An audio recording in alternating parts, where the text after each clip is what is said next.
Hi, it's Sherman, and today I want to share some things um, about how to take the terror and the fear out of the English classroom.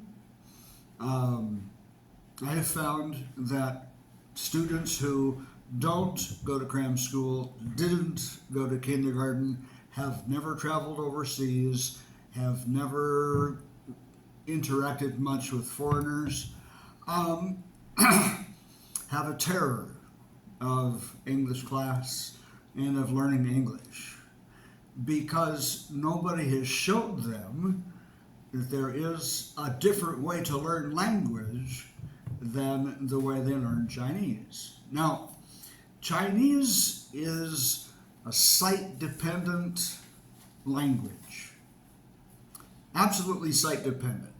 Okay, if you can see these two characters, there's only one stroke different.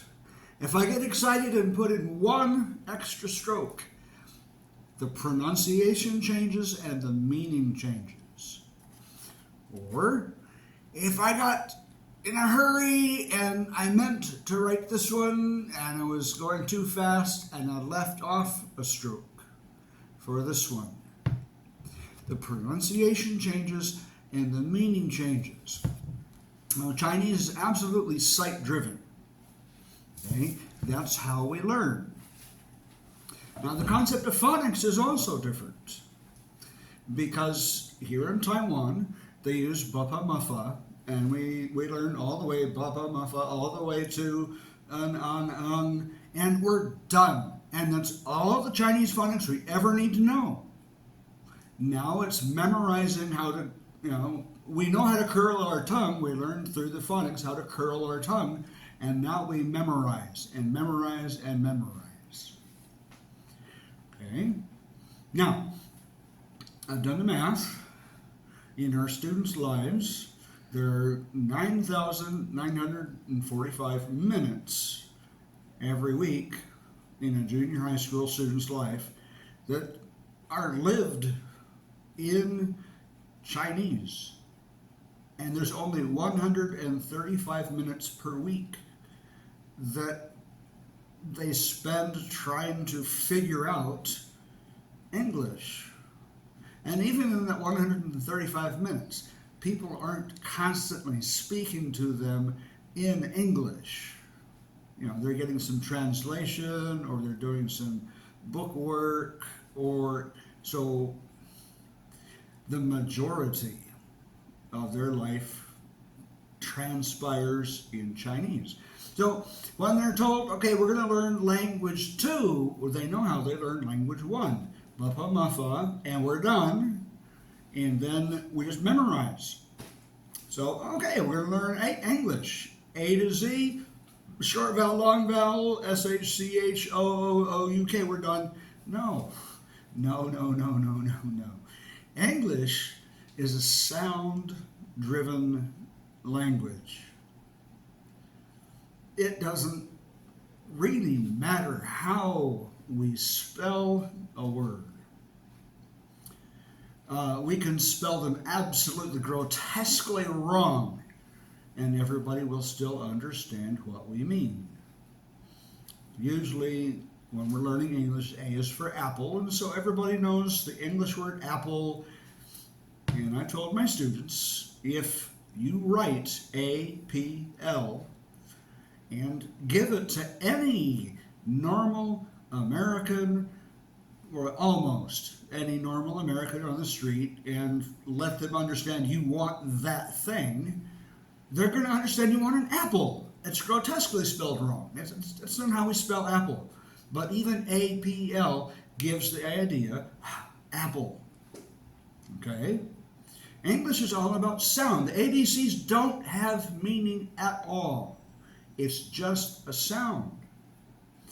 And so one thing that helps me is to show the kids the Chinese characters and that Chinese is a sight-driven language, and say, look, English doesn't work that way at all. It is a sound-based language. Okay?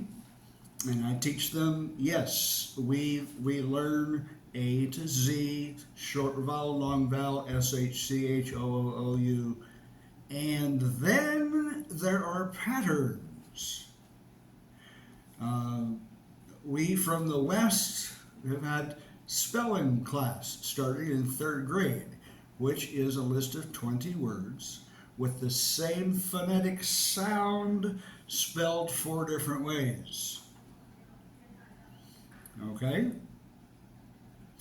And it's a phonics class by a different name. And we all know Dr. Seuss. Dr. Seuss always has nonsense words, but they're fun. So you can have fun with English using made up and nonsense words. English doesn't have to. I'll talk about phonics, how I teach phonics in the next video, but you need to get your students to understand. We don't just sit there and memorize APPLE, or BAUTIFUL, BAUTIFUL. That's not how English works. We memorize small pieces of sound, and we put them together in a string, and we say the sounds of the beads on the string from left to right, and that's how. And we do not memorize the whole word. We memorize the small sound beads. And yes, then eventually we will have to learn vocabulary, but because we know how to say the word, it sticks in our memory much, much easier. Okay, that's all I'm going to say for this video. Please remember, Chinese is a sight-driven language, English is a sound-driven language, and the students need to understand that there are two different ways that we think about language. Okay? Thanks for listening and watching, and goodbye, and I'll see you in the next video.